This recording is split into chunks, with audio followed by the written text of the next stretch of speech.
عزیز دوستو، اللہ تعالیٰ نے انسان کو بڑی قیمتی زندگی دی ہے، اور ایک بندہ دنیا میں آتا ہے، وقت گزارتا ہے، لمبا ٹائم اسے ملتا ہے، پھر وہ دکھ بھی کئی دیکھتا ہے زندگی میں، کئی دشوار گزار گھاٹیوں سے وہ گزرتا ہے، پھر اس کا انتقال ہو جاتا ہے، دنیا سے چلا جاتا ہے۔ اب یہ سارا معاملہ کوئی فضول نہیں، معاذ اللہ کوئی مہمل نہیں کہ بندہ آیا اتنے دکھ دیکھے اور چلا گیا۔ اس کا ایک مقصد ہے۔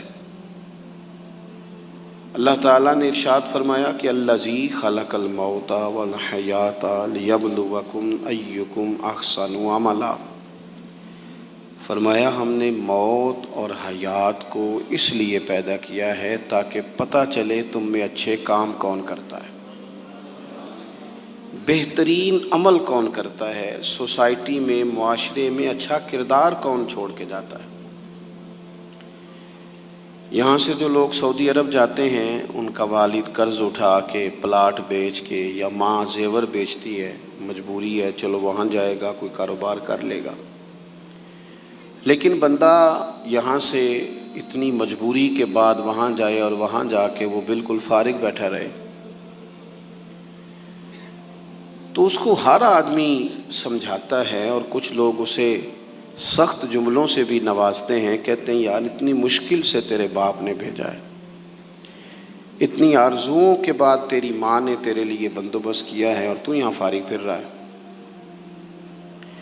آپ نے دیکھا ہوگا کہ جو لوگ اسکول کالج میں پڑھتے ہیں اور ماں باپ غریب ہوتے ہیں، تو ان کے اساتذہ جب انہیں سمجھاتے ہیں تو ساتھ یہ بھی کہتے ہیں کہ یار دیکھ تیرا ابا کتنی مشکل سے تیرے خرچ پورے کرتا ہے۔ اگر کوئی شخص بھی کسی بھی مقام پہ کوئی ذمہ داری اسے دی جائے اور وہ اپنی ڈیوٹی ٹھیک نہ کرے، مقصد پورا نہ کرے، تو لوگ اس سے خوش نہیں ہوتے۔ مقصد کو سمجھنا چاہیے۔ رزق ضرور کمائیں، بڑی اچھی بات ہے، نکاح، بچے، گھر، برادری، قبیلہ، یہ ساری چیزیں ضمن ہیں، ذیل ہیں۔ اصل کیا ہے؟ ایکم احسن عملا۔ مقصد تمہارا یہ ہے کہ پتہ چلے تم میں بہترین عمل کون کرتا ہے۔ اپنے بچوں کے لیے دوڑ دھوپ کرنا، یا مال دولت جمع کرنا، یا جناب آسائشیں اکٹھی کرنا، یہ تو غیر مسلم بھی کر رہا ہے۔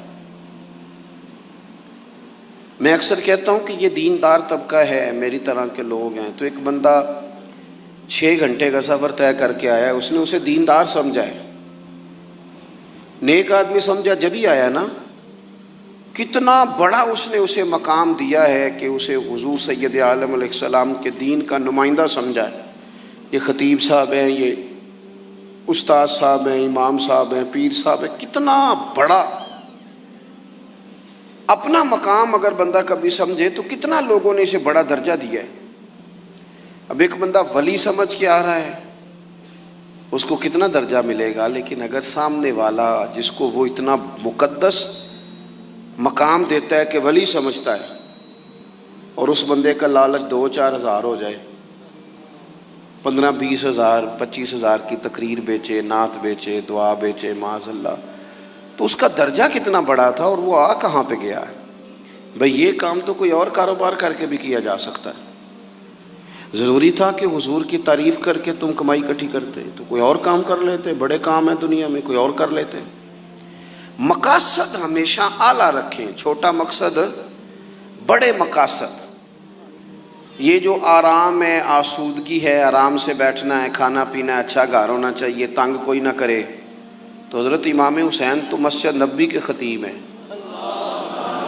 حضور کے روضے پہ بیٹھے ہیں، لوگ پلکیں بچھا کے سلام کرتے ہیں، تو ٹھیک ہے بیٹھے رہتے، موج لگی ہوئی تھی، کیا ضرورت تھی؟ لیکن امام علی مقام رضی اللہ تعالیٰ عنہ نے مقصد دین رسول پاک سے سیکھا تھا۔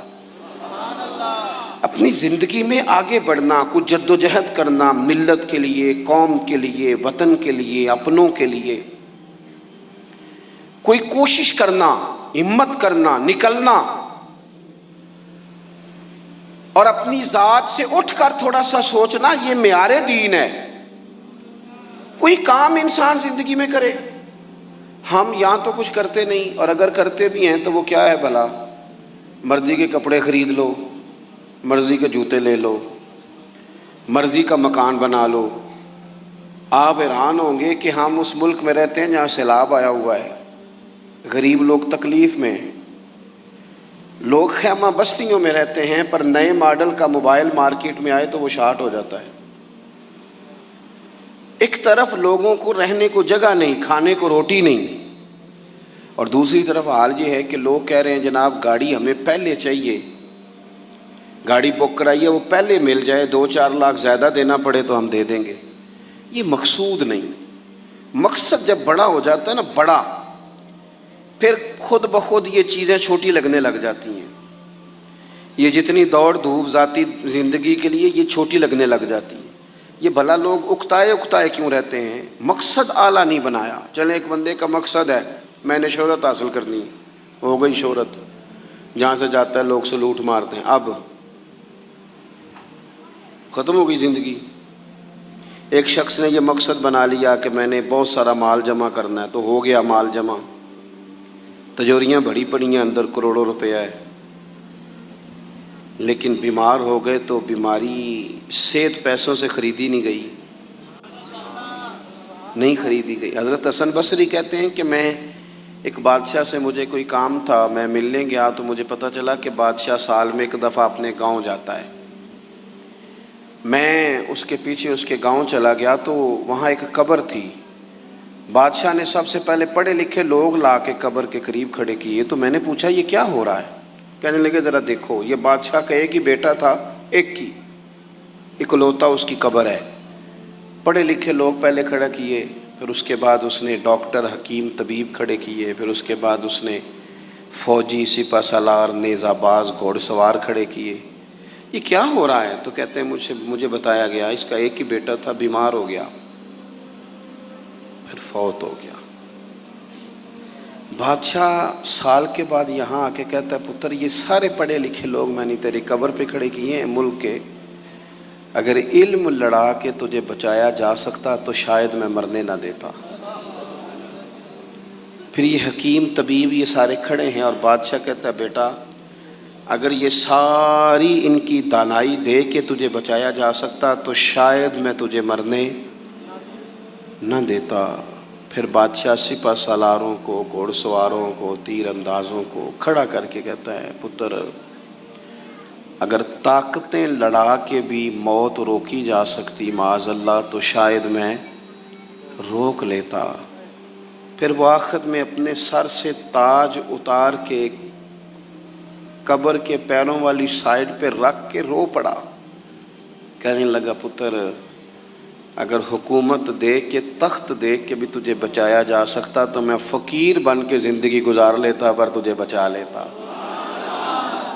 لیکن کل نفس ذائقۃ الموت. ہم نہ بھول گئے اصل مقصود کیا ہے، کیوں آئے ہیں. ہمارا طرز زندگی اٹھنا بیٹھنا چند ذاتی معاملات کے لیے، چند ذاتی. میں کہتا ہوں کہ اگر دین پر بھی عمل، دیکھو نا وظیفہ پڑھنے سے روزی میں برکت ہوتی ہے شک کوئی نہیں، صدقہ دینے سے بلائیں دور ہوتی ہیں شک، بالکل ٹھیک باتیں اپنی جگہ پہ. کیا صدقہ رب راضی کرنے کے لیے دینا ہے کہ بلا دور کرنے کے لیے؟ شک کوئی نہیں اس میں کہ آپ اللہ کی راہ میں خیرات کریں گے تو روزی میں برکت ہوگی. تو آج آ کے وہ وظیفہ بھی صرف روزی میں برکت کے لیے ہی پڑھنا ہے؟ وہ جو سب سے بڑی رضا ہے رب کی. نبی پاک صلی اللہ علیہ وسلم فرماتے ہیں جب دن چڑھتا ہے تو وہ دن اعلان کرتا ہے کہ اگر کوئی کام کرنا ہے تو کر لو، میں آج آیا ہوں، آج کے بعد نہیں آؤں گا. یہ 23 محرم جو اس سال کا ہے یہ دوبارہ کبھی نہیں ملے گا. جس نے آج 23 محرم کو ایک سپارہ قرآن پاک کا نہیں نہ پڑھا یہ دن خالی چلا گیا. جس نے آج ایک تسبیح بھی درود شریف نہیں پڑھی یہ دن ضائع ہو گیا. جس نے آج کسی غریب کی مدد نہیں کی، کوئی درود پاک نہیں پڑھا، اس کا دن ضائع ہو گیا. ہمارے لمحے اللہ فرماتے ہیں اقترب للناس حسابهم وهم فی غفلۃ معرضون. لوگوں کے حساب کا وقت قریب آ گیا ہے، ابھی بھی غافل ہو کے پھر رہے ہیں۔ اب تو حساب دینے کا وقت آ گیا۔ ہڈیاں کھڑکن گوڈے کمبن، اڑ گیا لک تیرا، اجے بھی گناہ تو باز نہ آوے، او واہ واہ مرد دلیرا، اجے بھی گناہ تو باز نہ آوے۔ اب تو بات آگے نکل گئی۔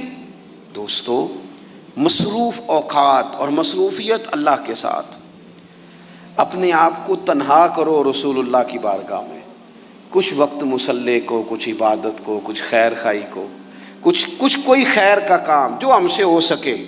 نبی پاک صلی اللہ علیہ وسلم نے تو یہاں تک بشارت سنائی، فرمایا جس بندے نے گلی سے روڑا اٹھا دیا تھا نا کہ لوگوں کو تکلیف نہ ہو، چلو کچھ کیا تو تھا نا، جس نے روڑا اٹھا دیا تھا رب نے اس کی بھی بخشش فرما دی۔ اگر کوئی کام میں عرض کروں جو کام ہم کرتے ہیں نا اسے ذرا صحیح کر کے کرنا شروع کر دیں۔ میرے نبی پاک علیہ السلام نے فرمایا جو بندہ بیواؤں کی مدد کے لیے نکلے، یتیموں کی خدمت کے لیے نکلے، یہ سرکاری ملازم فوت ہو گیا تو بیوی کے لیے بڑی مصیبت نہیں بن جاتی؟ ایک تو دن عدت کے، پھر کاغذ بنوانے، پینشن جاری کرانا، بچوں کے لیے مصیبت نہیں کھڑی ہو جاتی؟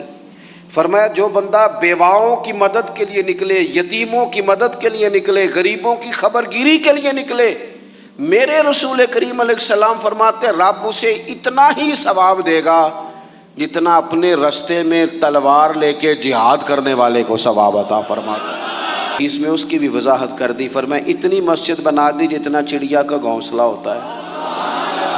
کیا مطلب کہ مسجد کے اتنے حصے پر اگر کسی شخص نے کچھ خرچ کر دیا اسے بھی اللہ یہ اجر دے گا۔ کوئی کارنامہ زندگی میں، کوئی خیر کا کام، اور جلدی سے انتظار نہ کرے کہ ابھی میں بڑا چھوٹا ہوں، ابھی میرے ہاتھ پیسے نہیں، ابھی اور کچھ نہیں، نیکی کر گزریں۔